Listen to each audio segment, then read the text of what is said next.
교수님께서도 이 인물에 대한 호기심으로 수성문 연구를 하셨다고 하셨는데 도대체 이 수성문을 만들겠다고 이제 마음먹은 미즈사키 린타로 그 면면이 어땠는지 좀 궁금하거든요.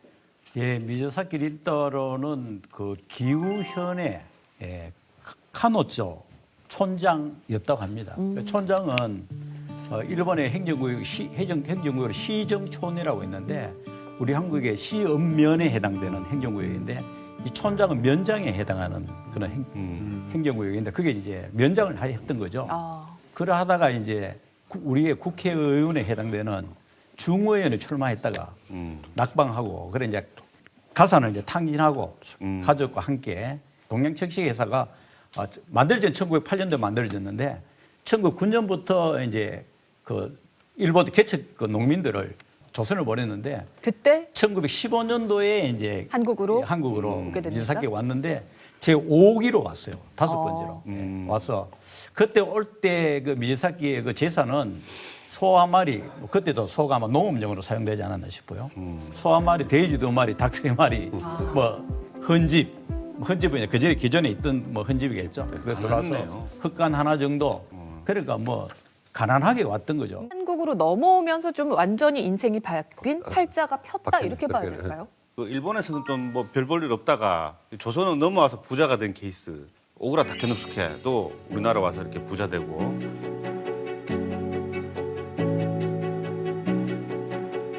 그 보면은 도시에서는 이제 부동산 투기 이런 걸로 이렇게 야금야금 그 조선의 땅을 약탈해 가는 방식인 것 같은데 그 농촌에서는 어떻게 땅을 가지고 가는 방식이었습니까? 1905년도에 우리 외교권이 강탈되고 그 이듬해 1906년도에 그 한성의 그런 서울이죠. 통감부가 만들어지면서 이토 히로부미가 주축이 돼서 다시 이제 조선 황실에서 현금을 내고 그다음에 또 조선의 그 토지는 또 그냥 공유하고 이런 식으로 해서 이제 조선 쪽에서 30%, 그다음에 통감부 당신이 통감부니까 통감부 그 위에 이제 총독으로 이어지잖아요. 거기에서 40% 부담하고 나머지 이제 민간인이 한 30% 부담하고 이렇게 해서 동양척식회사가 만들어지면서 이 동양척식회사 하는 일은 그 일본의 가난한 농민들을 이제 개척민으로 조선에 데려와서 일단 토지를 동양척식회사가 일단 갖고 있는 토지를 그분들에게 빌려주고 또 그분들이 정착할 때까지 가옥도 마련해주고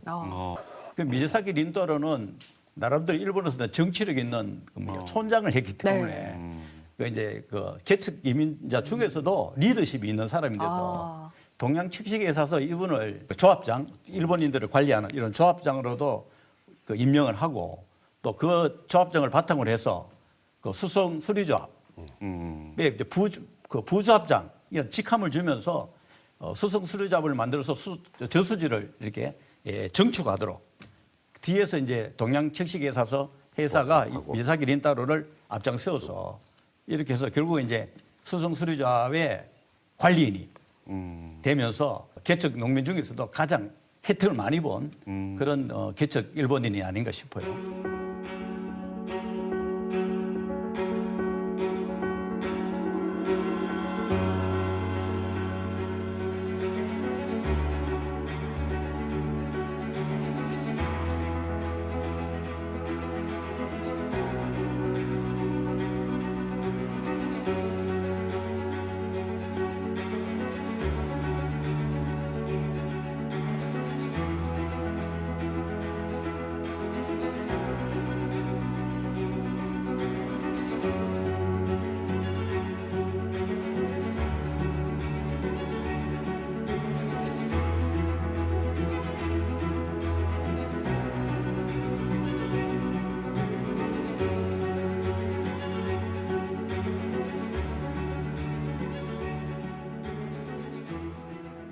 동양척식회사의 비호를 받아서 또 미즈사키 린타로도 대구에 정착을 하게 되고 그리고 수리조합에 또 큰 역할을 하면서 당시에 저수지가 이렇게 만들어지고 농업용수를 대규모로 대야됐던 그 이유가 있었던 건데요.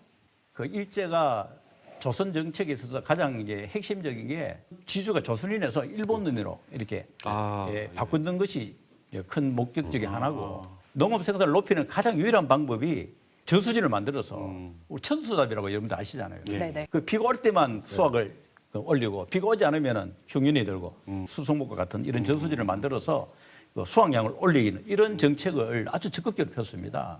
오늘 저는 되게 이제 이렇게 하나 배워가는 게 뭐냐면 수성못을 사랑했다고 하잖아요. 그래서 얼마나 우리가 보통 알고 있는 그 일본에서 온 사람들이 수탈이 심하고 한데 그래도 얼마나 착했으며 수성못을 사랑했다라고 호칭을 얻었을까 생각을 했는데 수성못만 사랑한 거지. 왜? 수성못이 잘 될수록 돈을 버는 거야, 자기는. 일본은 잘 되는 거예요. 그러니까 본인이 일본에서 잘 안 되다가 수성못을 만나고 인생이 달라졌다는 거예요. 그래서 그런 의미에서 그러니까 이제 그런데 뭐 그럼 일본 사람들이 뭐 수성못만 팠겠습니까? 전국에 다 파는 거죠. 교수님, 이 쌀이 왜 그렇게 많이 필요해서 뭘 이렇게 저수지를 10,000개씩이나 만들어요? 1918년이 제1차 세계대전이 끝난 시점이거든요. 네. 그때 이제 끝나고 난 뒤에 시베리아에 또 일본 군들을 파병하고 이러면서 원래 전쟁이 끝나고 난 후면은 굉장히 경제적으로 좀 어려운 예. 부분이 있거든요. 근데 마침 그 상황에 1918년에 일본 토야마 현에서 쌀값이 그냥 쌀이 많이 부족할 때 그 이제 도매상들이 쌀값을 담합해서 쌀값을 엄청 올려버린 거예요. 쌀을 부족한데.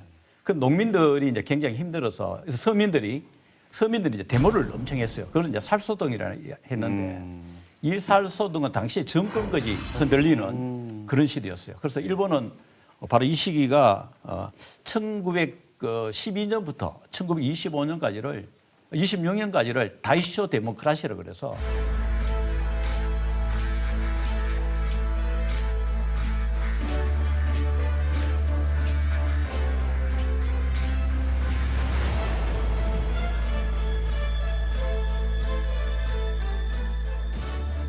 그러니까 조선에서 살이 너무 많이 오니까 네. 예. 일본에 이제 그 농사 짓는 사람들이 살이 너무 많으니까 살값이 떨어지잖아요.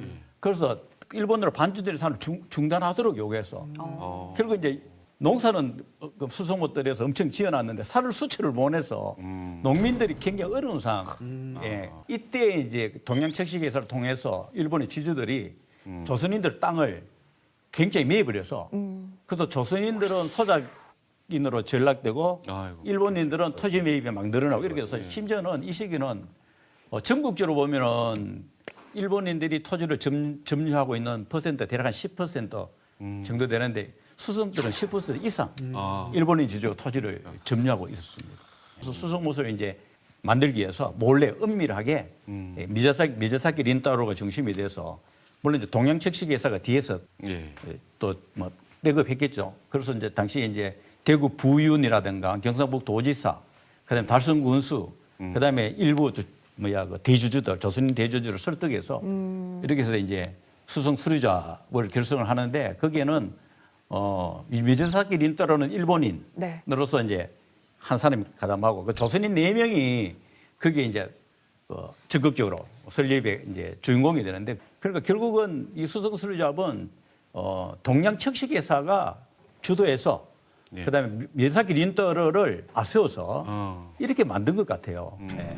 더 이상 하늘만 바라보지 않아도 농사가 계속 지속할 수 있었던 쌀밥을 많이 이점도 먹었죠, 우리가. 있었을까요? 그냥 아무래도 이제 저수지가 있으니까 이제 수확량은 늘어나겠죠. 예. 이제 늘어나는데 그다음에 그 소작인들은 그러니까 노동력을 착취당하면서 또 수세라든가 전부 또 지주들에게 또 바치는 상황이 되잖아요. 그럼 남는 게 없네. 그러니까 지주들은 계속 이제 부유해지고 예. 소작인들은 계속 이제 가난한 상태에서 남아 있고 그러다 보니까 지주와 소작인이 이제 고착화 되는 거죠. 예. 우리가 그 무언가를 정말 진심으로 사랑하기 위해서는 그 명암도 함께 알아야 하고 수성못의 탄생 배경도 사실 제대로 정확하게 좀 짚고 이해해야겠다 싶습니다.